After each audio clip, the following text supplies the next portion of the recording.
Good evening. You're very welcome to the one-to-one show with me, Aisling O'Loughlin. We're going to be tackling two big ones this evening: transhumanism and the Great Awakening, which is quite frankly looking more like the Great Snooze as we speak. Joining us this evening is a man of many, many talents. He's a barrister of law, specializing in international law. What else? He's a poet, he's a writer, he's an artist. And the list goes on. James Tunney, you're very, very welcome to the show. You're living in Sweden at the moment. How's that going for you? Well, thank you very much, Ashley. I'm looking forward to the conversation. Yeah, I've been living in Sweden for quite a few years now. I lived in Scotland before that. So it's been fine for me here. It's worked out grand, bringing up a family. I like the landscape. There's something like 100,000 lakes in Sweden. I really enjoy that. It's really grown on me.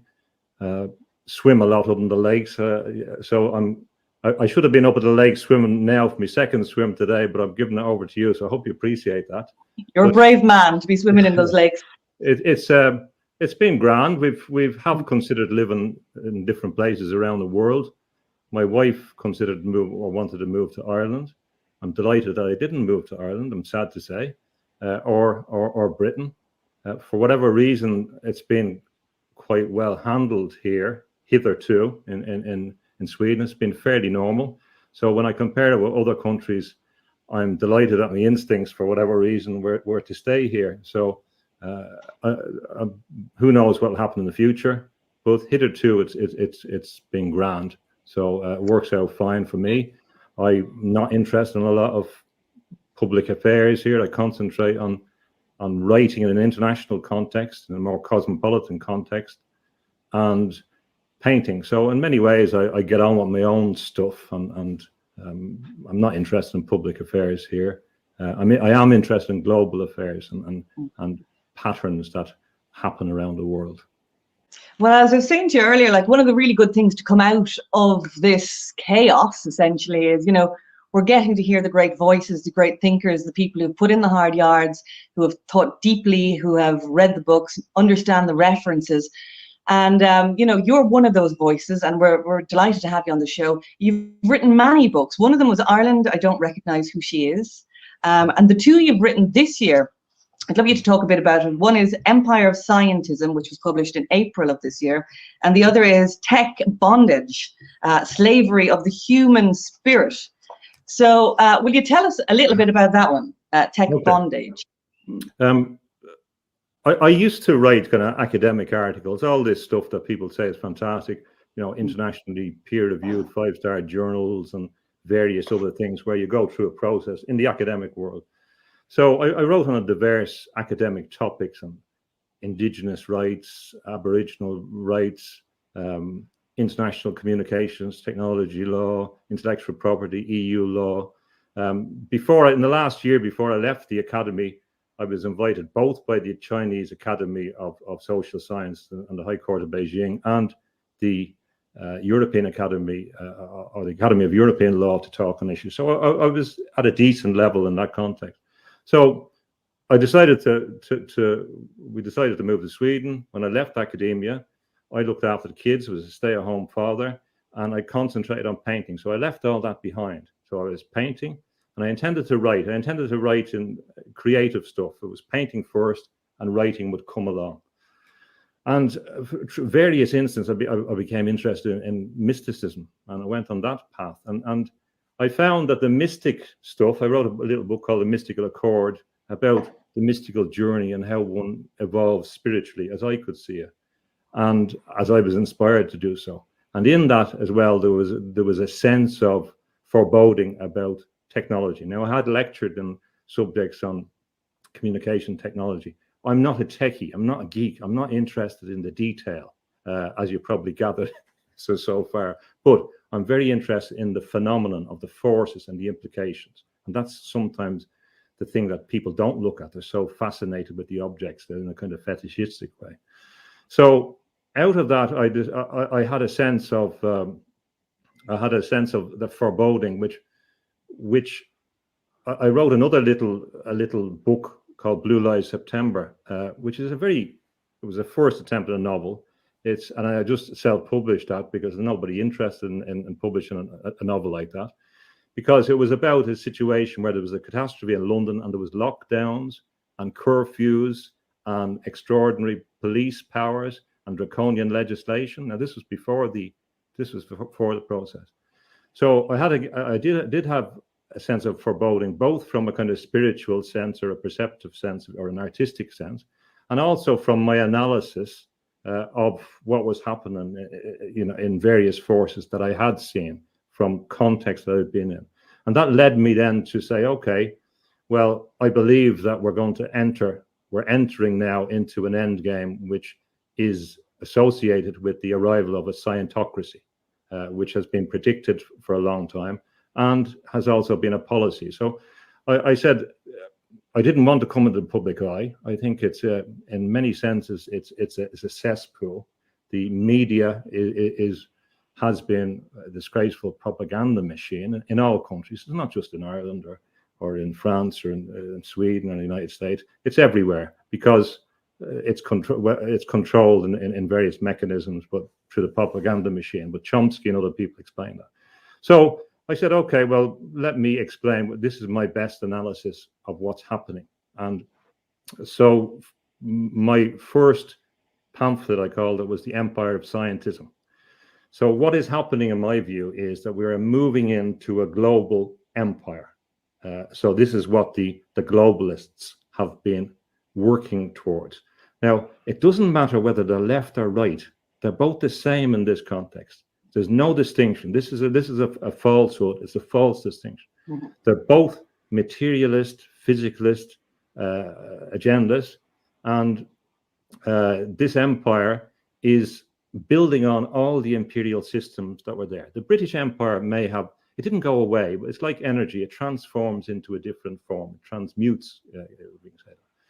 So I did the first set of interviews I did was with Jeffrey Mishlove on New Thinking Aloud, who's the famous parapsychologist in the United States.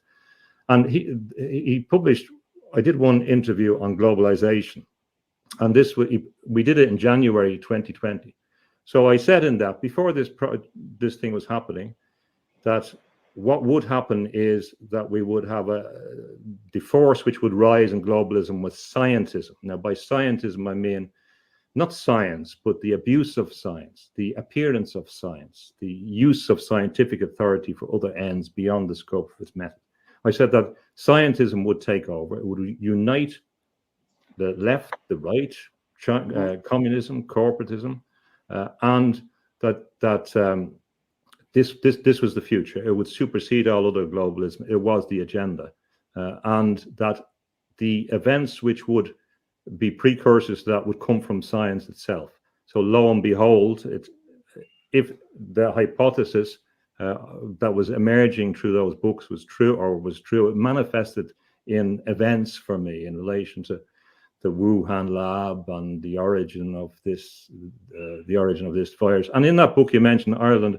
I don't recognize who she is. I had Australian fruit bat virus as what they were getting vaccinated for. And when I saw a picture of the poor bats that they're persecuting in these little cages in Wuhan, you say, it looked like a fruit bat to me, because I've seen a lot of these fruit bats in Australia, and they're beautiful creatures. Nobody seems to be bothered about why they're torturing all these bats and for what reason, or why science, continues to believe it's a good idea to engage in these topics. That's another story. So the Empire of Scientism was the culmination of a set of works that happened before the crisis. What I'm saying is that we're facing a global empire, that the doctrine, the ideology will be of science, worship of science, but scientism, not real science, but the appearance of science. And that will be has to be a dictatorship. It's a dictatorship which is facilitated by the convergence of technology. It has been going on for a while. It's going on in particular from the 1920s. There has been an agenda laid out. J.D. Bernal, who was an Irish scientist born in Tipperary, laid it out that the scientists would take over the world. I mean, he's a very respected scientist and crystallographer that had a big influence on DNA exploration. So he said that he was a Marxist and a Stalinist, and that kind of went together. But it also comes from the right, so it can't be fit into any box. The similarities is that they're materialist. He said that scientific corporations in stealth would take over the world, that they then would be able to manage the docile population.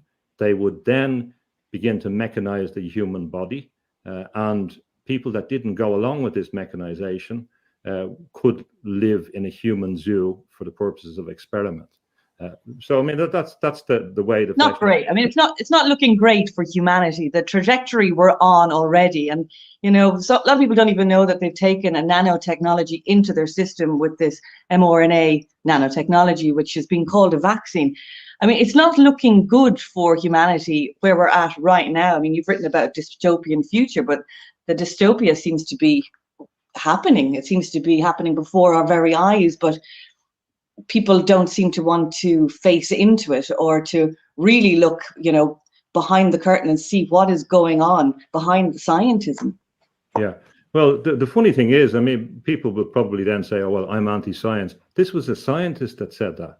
And that torch has been passed to Arthur C. Clarke and to the contemporary ones. And they're saying the same thing. They're saying, for example, if you don't want to be changed, they're beginning to say this already, well, then you are a human racist. Mm-hmm. That's the new idea, that you're against other beings that they want to create.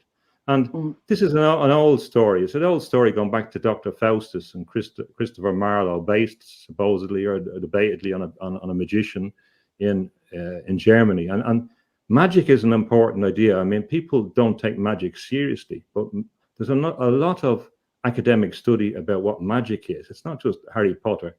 There are people who engage in magic, and a lot of what we're seeing in the media is associated or fits into a process of magic. And the connection between scientism and magic is quite close. Oh, yes, quite occultist. Yeah. But even having to say yes, like no is the magic word, but not enough people are saying no. But even the idea of consenting to the needlework, consenting to the injection is a big part of it. Like, because you've consented to the deal of moving towards essentially transhumanism. Well, the problem is, and this is a problem I would concede to people, that I created space for myself, and I've been studying these things for years, and I talked to people in various. It took me a long time to put things into a coherent policy, because there's a lot of fragmentation, and it's very, very difficult. So I'll concede that point to people.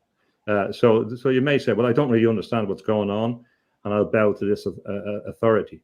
But there's a certain point. If you take the example in Ireland of the financial crisis, where there's tapes of, as you know, of the people laughing at the Irish people and how they were fooled. I mean, you think they'd be a bit annoyed at that the public have transferred billions of money, of resources to international bankers who sneer at them. And that same principles underlie this whole idea of people who have been meeting internationally, who have been defying the democratic process to create this new system. So a thing that I began to notice in Ireland, because my family were involved in politics, I didn't get into it, but it gave me an ear to what was happening in various ways. And Ireland is good in some sense because it's so small, so you can see what's happening. And without pointing fingers at anyone, but you can identify the figures that were going to succeed by the degree to which they attended these international, Bilderberg and the files that were released. You could anticipate that. It's remarkable. There's a remarkable correspondence between them, and this is all over the world. And all these groups, the democratic process was ceded to these transnational spaces which were beyond regulation, so that could happen. So people don't know all these things. But that having been said, we are in what Yuval Harari said or anticipate would be a digital dictatorship. If they don't see that everything that was predicted in recent times about where this was going is happening, well, then people are deliberately blind and they're acquiescent in it. So now they're making a choice. And Hannah Arendt talked about this in relation to authoritarianism. So she was married to Gunther Anders, who was the son of William Stern, who was the leader in child psychology. And he was the leader in a very important doctrine of personalism, which focused on the significance of the person. So Gunther Anders, he changed his surname. He was married to Arendt, and both of them were interested in totalitarianism. And Gunther focused on the power of television. They were married for a few years and they split up, but he focused on the power of television and how this was becoming from the 50s a power to manipulate people in a really deep sense, because he'd seen what happened in Germany. But if you go back and look, as you're familiar with Arendt's essays, she said that the greatest problem in a dictatorship first is with your friends and family, because they don't want to admit it. And you will find the greatest difficulties, not with the state, funny enough, not with the Nazis coming, but with the people around you who refuse to see what's going on. And this pattern of refusing to see what's going on is a thing which has happened again and again in authoritarian systems. To put it, just in case any of that sounds vague, to finish off on that point, actually, we are in a dictatorship now. There's no question. And sometimes in Roman law, there was a kind of a legitimate role for dictatorship in time of crisis, for example, war or whatever, threat to the state. This is not it. We're in a dictatorship. We're in a moving into a totalitarian regime, a global regime. Make no mistake about it. So I'm saying that I'm making that statement with the best judgment that I have, and people can say I'm mad. We are moving into a totalitarian regime. There's a big difference. This is no mere totalitarianism, if you want to say. This is total totalitarianism. Never before, Hitler, Mao Zedong, never before had any despot had the instruments to be able to directly interfere into the human body and mind in the way they do and control them. And we have allowed that to happen. So now the next stage, as the scientists have said, because science is behind a lot of this, before people go on about the left and deconstruction, science was the great deconstructor. So now they're coming into the body and they can do that. They have the technology.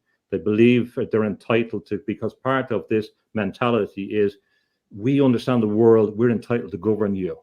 And so what I would say to the people that are doubtful, look at what the scientists have said. Look at what they're saying. You are condemning your children, not you actually, but the people who don't pay attention to this are condemning themselves and their children and their grandchildren to first a type of imprisonment or enslavement, and then secondly, to be in the same position as the bats in the cage, to be subjects of experiments. How do I know? Because the scientists have said that. Look at what Bernal said in 1929, and that was supported by H.G. Wells. He wrote a book. He says that people say about conspiracy theory.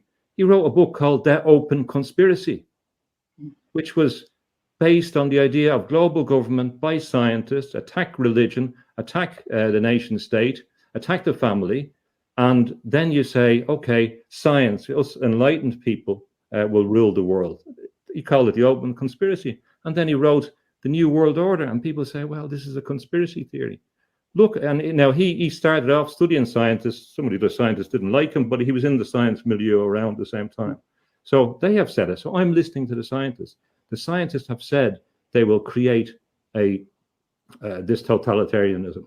My father was born in 1980, and he's dead a good few years ago. But in that space of time, because you also see it just before then in futurism, the Italian futurists, 1909, they began to say, we love speed, we love death, we love war, we love machines. This love of machine is very, very destructive. It goes with this magic. So they have said it. There's 100 years of evidence that they were going to create a totalitarian regime of science, a scientocracy. This is here. This argument is one that I'm not going to change. And I've spent a long time. When I taught in law, I didn't give people my opinions. I didn't give personal opinions. I gave them objective statements about what the law was. I've stayed out of things. I've stayed out of politics largely. We're living in an emergent totalitarian regime, which I call the empire of scientism. It's a scientocracy, a technocracy, technotronic society, different ways. There's no doubt about that. And if you're not, all I would say to people is just check out that theory, check out that hypothesis. I'm not selling anything beyond that, beyond my books and paintings. I'm not doing a political party. I'm not left or right, and that. Look at what they have said. So, sorry for going on. And so also, long. Also you could say, people say, how do you know, what you're saying is true? Because it's happening. It's happening before our eyes. You see, I think the big issue for people is they're waiting to see it on the news, or they're waiting for the television to tell them it's happening, or they're waiting to open the Irish Times, they're waiting to read about it in the newspapers and be told this is happening. And it's not going to happen in the mainstream media. And I think that has been, a big part of people still being asleep and not quite comprehending the gravity of this situation and how much we are in threat as a species. And maybe it is the end of the road for, the human being. There is a very strong, it's hard for, if you like, nice, decent people to understand. There's a lot of people that are not nice and not decent out there. A lot of manipulative people, a lot of psychopaths that rise up to power. Take the example that's current at the moment in relation to Afghanistan. It was patently obvious that the West was not going to win in Afghanistan. Why they went in there, I've talked to people like George Galloway and that right from the start. They predicted all this. They said the troops would be home at Christmas.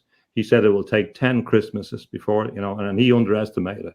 But he was clear, because if you look at the history, even take from a kind of more right-wing perspective, there's the book Caravans by Michener, explaining about all the people that had lost in Afghanistan.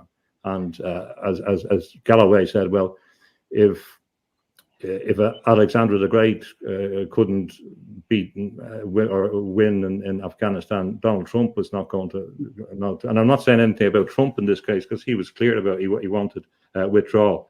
But did they ever want to win anyway? Were they just there for a war? Here's the interesting thing. Then you say, well, why are they involved? Well, of course, war is a racket. Well, that's the war is a racket.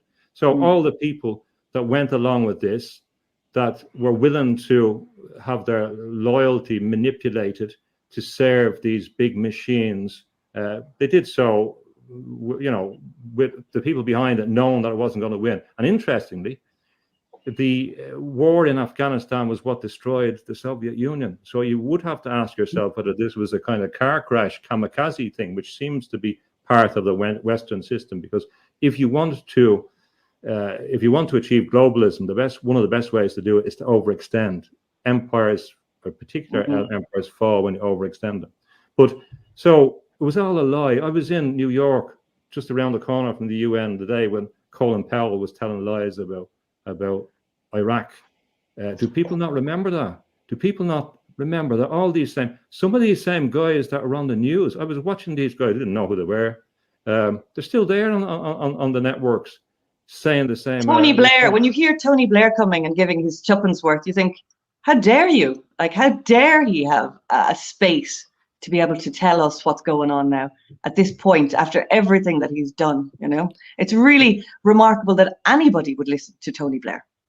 Even Gaddafi, who anticipated what was going on, who anticipated that they were going to stitch him up. Blair going over doing his psychopathic kind of smiling over there and intending to, the sequence of events that led to his killing in that context was part of that. They knew that, and of course that was handy in order. What Gaddafi said was interesting. He said the only thing that really is stopping me being removed is that they don't want a whole load of immigration coming up from Central Africa into Europe. But he made a mistake. They did, they did. And you say, well, why is that? Now, I'm not going on any issue about emigration and all these, because in all these issues, the people that are being pushed are innocent as well. It's like it's a process of plantation, and that's an important idea. We know about the history of plantation in Ireland. You take one group of people and you plant them in there, and then that will solve a problem.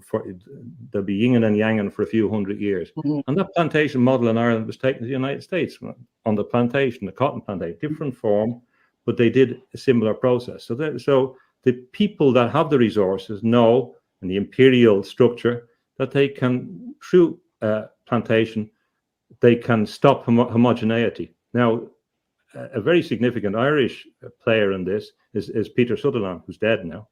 And he, of course, was Irish Attorney General, Director General of Competition in Europe, head of the World Trade Organization. And then he was appointed for his interest in human rights, which hadn't manifested before. You know, he was head of Goldman Sachs and British Petroleum.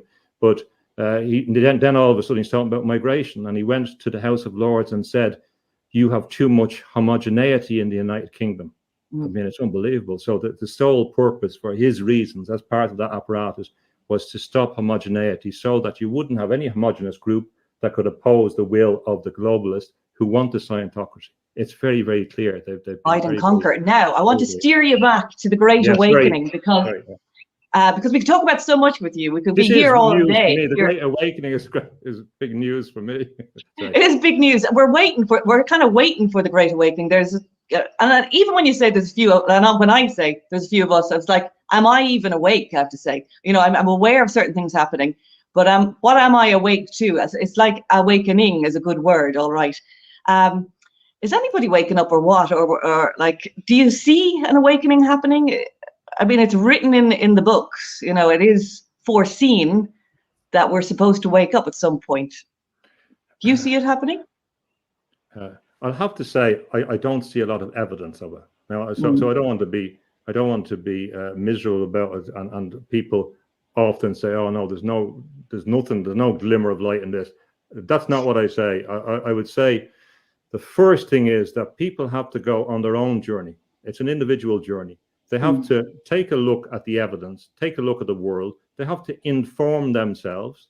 They have to look at what's happening, and they have to come to their own conclusion about what's happening. Now, in France, there is some hopeful opposition, not currently, but we go back to 1577, and de la Boite, Emmanuel de la Boite, who wrote about involuntary servitude. The argument, and he couldn't understand it then, was why people gave their sovereignty away to tyrants. He couldn't understand it then. He believed that tyrants couldn't work without people voluntarily acquiescing, and that is true.